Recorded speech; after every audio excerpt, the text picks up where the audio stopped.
This problem practices using the error-long loss table to demonstrate how variability creates losses.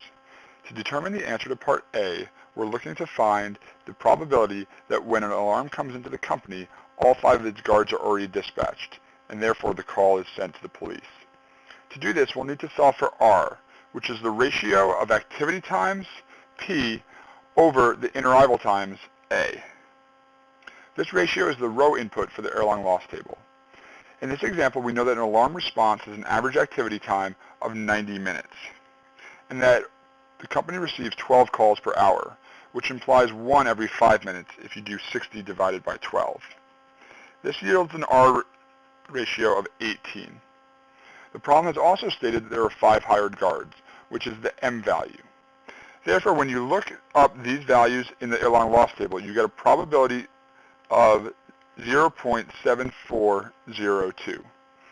This means that 74% of the calls that are coming into the security company are being transferred to the police. Moving on to part B.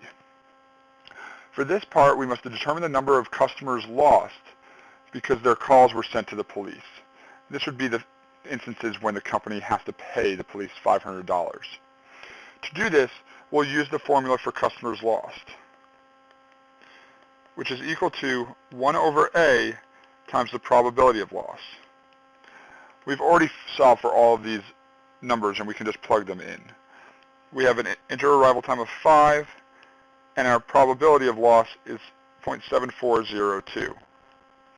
When you solve that equation, you get an answer of 0.148 customers or calls that are transferred to the police.